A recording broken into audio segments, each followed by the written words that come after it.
Olá pessoal, tudo bem? Meu nome é Rogério Teles, sou técnico de segurança do trabalho da Copel Distribuição, trabalho no Departamento de Segurança do Trabalho da DIS, DSTD. Hoje vamos falar sobre integração de segurança para empregados contratados.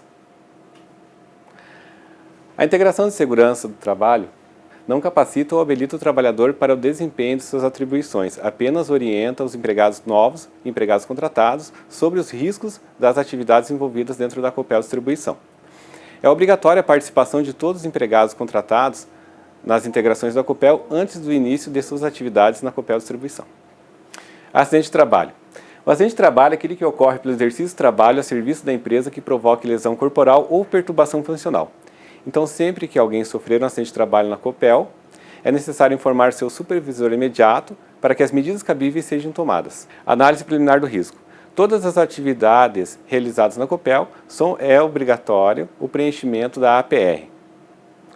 Na APR temos os fatores pessoais, ferramental, equipamentos e materiais, local da atividade e o método de trabalho. Os fatores pessoais é para avaliar o empregado, como o empregado está naquele dia para executar a atividade, se ele consegue realizar a atividade com segurança. Se ele teve uma boa noite de sono, se ele tomou café da manhã, se ele jantou na noite anterior. Então, tudo isso tem que levar em consideração, dependendo do grau de risco da atividade. Se o empregado não estiver se sentindo bem, essa atividade deverá ser abortada, ou outro empregado deverá fazer no lugar do colega. Ferramental, equipamentos e materiais. A análise do ferramental, a APR já começa lá na sua empresa, antes de você sair a campo. Então, você tem que verificar se tem um aterramento, se tem um detector de tensão, se o seu cinto de segurança para trabalhar em altura está no veículo, se a corda de vida está no veículo, se a escada que você vai utilizar para executar a atividade está em condições de ser utilizada em campo. Então, a APR, na parte ferramental, ela já inicia antes de você sair a campo. Local da atividade é o local onde você vai executar a atividade. Então, você vai chegar no local, por exemplo, vai chegar numa estrutura, num poste para fazer uma troca de cruzeta, por exemplo. Então, você vai avaliar se aquela estrutura ela tem abelha ou não tem abelha, se a estrutura ela tem algum tipo de trinca ou não no poste. Se for poste de madeira, você é obrigado a cavar no pé da base do poste para ver se aquela madeira já não está danificada com a ação do tempo. Então, o local da atividade é onde a atividade vai ser realizada. O método de trabalho é o método que você vai usar para executar a atividade. Na Copel utilizamos como base o GSST. Então, depende da atividade que você vai executar, você deverá obrigatoriamente seguir o MIT, GSST e a MIS da Copel. Após contemplado todos os fatores, todos os riscos e bloqueios da PR, no final da PR será necessário assinar a PR. Né? Então, se você estiver de acordo, é possível realizar a atividade com segurança, sim, você marca sim na PR, assinala como sim e assina a PR. Lembrando a todos que temos o direito de recusa. Então, sempre que alguma atividade for identificado algum risco para execução, essa atividade poderá ser adiada. Informe seu supervisor imediato sobre o risco e os possíveis bloqueios para que o supervisor tome as medidas cabíveis necessárias. GSST. Os padrões de GSST orientam na execução das tarefas de forma padronizada, visando garantir a saúde e a segurança dos empregados. Os GSST estão disponíveis na intranet, portal de segurança, e estão disponíveis também no site da Copel. No site da Copel, você vai entrar no site da Copel, vai procurar em fornecedores, normas técnicas, e estará lá MIS, MIT e o GSST também. Estão todos disponíveis no site da Copel. Conjunto de aterramento temporário. O conjunto de aterramento temporário é um equipamento de segurança utilizado para a proteção do homem nos trabalhos de redes energizadas. Destina-se basicamente ao curto-circuitamento e aterramento da rede com o objetivo de diminuir o risco ao trabalhador na eventualidade de energizações acidentais. Então, sempre que você for executar uma atividade numa rede desenergizada, é obrigatório você testar e aterrar essa rede. Né? Para que você faça o aterramento, é necessário você fazer o uso do detector de tensão. O procedimento para o teste de ausência de tensão deve contemplar todos os pontos que estão aterrados ou onde haverá contato direto, seguindo as recomendações de segurança que constam nos manuais de instruções técnicas e procedimentos do GSST. Então, por exemplo, aqui na nossa imagem, temos o detector de média tensão e o detector de baixa tensão. Para cada tipo de atividade, para cada tipo de aterramento que for realizado, você tem que utilizar o detector de acordo com a tensão naquele circuito. As informações sobre aterramento temporário estão no MIT 16, 16, 12. Então aqui temos alguns exemplos, né, do MIT 16, 16, 12, que fala sobre aterramento. Então sempre que o empregado for realizar o aterramento, é necessário que ele faça uma consulta no MIT 16, 16, 12. Lá fala sobre confinamento da área de trabalho, sobre aterramento em baixa tensão, em média tensão, conforme determina os procedimentos de segurança da Copel Distribuição. PPV, o objetivo. Tem por objetivo a fiscalização em campo dos procedimentos técnicos e de segurança durante a sua execução, conforme os padrões de gestão de saúde e segurança do trabalho, GSST e legislação vigente, onde um técnico de segurança do trabalho ou técnico das áreas realiza o acompanhamento das equipes, emitem relatório e registram a inspeção no sistema PPV. Pode passar. O PPV. A duração. A vigência do PPV é de janeiro a dezembro. Então, por exemplo, se você for fiscalizado no início de janeiro e se por acaso você for pontuado, essa pontuação durará o ano todo, né? Virou o ano, zero, porque é só o ano corrente.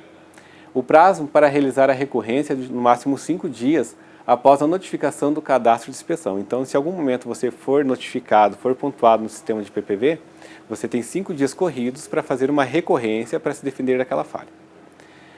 Considerar as duas inspeções que obtiveram maior pontuações no ano corrente e realizar as somas dos pontos. Então, as duas inspeções com maior pontuação são as que contarão para a política de consequência do PPV.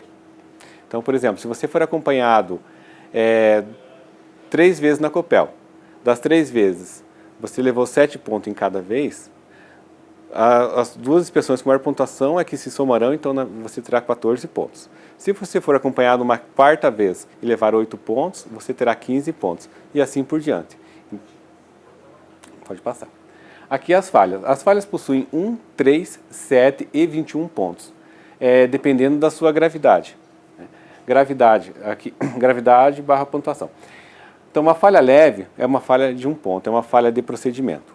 Uma falha média é uma falha de 3 pontos, é uma falha de segurança. Uma falha grave é uma falha de 7 pontos com risco iminente. Uma falha gravíssima é 21 pontos com risco de morte. Aqui temos o critério de pendência. Então, temos o nível 1, N1, N2 e N3. O nível N1 vai de 7 a 13 pontos. O nível N2 vai de 14 a 20 pontos. E o N3 é 21 pontos em diante. Então, por exemplo, se o empregado levar de 7 a 13 pontos, vai uma carta para a empresa conforme o modelo padrão. Numa N2, se o empregado levar de 14 a 20 pontos, esse empregado terá que passar por uma reunião com o representante da empresa e um custo de reciclagem de segurança de 24 horas. Na N3, é afastamento imediato da área de risco, reunião com o representante da empresa e o curso de formação básica para aquele eletricista que for pontuado com 21 pontos. Prevenção de acidentes, EPIs, né? Então, o equipamento de proteção individual, ele pode evitar ou amenizar a lesão, mas é a sua atitude que evita o acidente. Então, é necessário que você faça uso dos equipamentos de proteção individual para que, caso ocorra um acidente, você esteja protegido. Aqui temos um exemplo que um capacete foi atingido por um parafuso. Esse parafuso ele perfurou o capacete e ainda atingiu levemente a cabeça desse trabalhador. Mas pense na consequência se esse trabalhador estivesse sem capacete. Então, o capacete ele não evitou totalmente a lesão, mas ele evitou a gravidade da lesão nesse trabalhador. Os EPIs, para cada tipo de risco, tem um equipamento de proteção individual adequado. Então, por exemplo, luvas. Desde o pessoal que começa na parte de manutenção, o pessoal que parte na parte da limpeza, tem aquela luva de borracha amarela para evitar o contato com a sujeira do solo, para evitar o contato com os produtos químicos, para quem trabalha com produtos químicos. Tem a luva de média tensão para quem trabalha na área elétrica. Tem a de baixa tensão também, né, para quem trabalha na área elétrica. O respirador, para cada tipo de contaminante tem um respirador adequado. Temos os protetores auditivos, os protetores faciais, então para cada tipo de risco tem um EPI adequado para aquele tipo de risco. Pode passar. Vestimento anti-chama é um tipo de EPI também. Vestimento anti-chama é o tipo de equipamento utilizado no setor elétrico. Então toda pessoa que for interagir com o setor elétrico, desenergizado ou não, ou que haja possibilidade de energizamento acidental, ou que esteja energizado, sempre que houver o risco do arco elétrico, é obrigatório o uso da roupa anti-chama. Para os eletricistas que estão trabalhando em rede, além de usar a roupa anti-chama, é obrigatório colocar a roupa anti-chama dentro da calça para evitar o efeito sino. Caso tenha um arco elétrico, esse arco elétrico não queime o empregado por debaixo da roupa anti-chama. Prevenção contra quedas. O cinto de segurança tipo paraquedista deve ser utilizado em atividades a partir de 2 metros de altura, conforme determina a NR 35. Acessórios. Então temos o talabarte em Y, temos o talabarte de posicionamento, temos a corda de vida, o trava-quedas, o cinto tipo paraquedista. Então esse é o conjunto básico para trabalho em altura. Depende da atividade que você vai realizar, você vai verificar se vai precisar do talabarte de posicionamento ou do talabarte tipo Y. Daí vai de acordo com a atividade que esse empregado vai realizar na Copel. EPI, EPC, equipamento de proteção coletiva. É todo dispositivo que sistema fixo ou meio, todo dispositivo, sistema ou meio fixo ou móvel de abrangência coletiva que é destinado a preservar a integridade física e a saúde dos trabalhadores. Então é aquilo que protege uma ou mais pessoas ao mesmo tempo. Um exemplo aqui que temos é o aterramento. Se uma rede estiver bem aterrada, bem confinada, caso haja o energizamento acidental dessa rede, os trabalhadores que estão interagindo com a rede, eles terão uma menor possibilidade de sofrerem uma descarga elétrica, né? Temos histórias aí de situações que o aterramento ele evitou grandes tragédias aqui na nossa Copel mesmo. Então temos alguns exemplos aqui. Temos as placas de advertência, a sinalização, o guarda-corpo aqui no andaime, né, e o nosso próprio aterramento. Então, pessoal, essa foi uma apresentação sucinta da integração de segurança do trabalho. Dúvidas, procure o técnico de segurança do trabalho mais próximo da sua regional ou da sua região, para que ele possa lhe orientar de forma mais otimizada, de uma forma mais personalizada. Tá?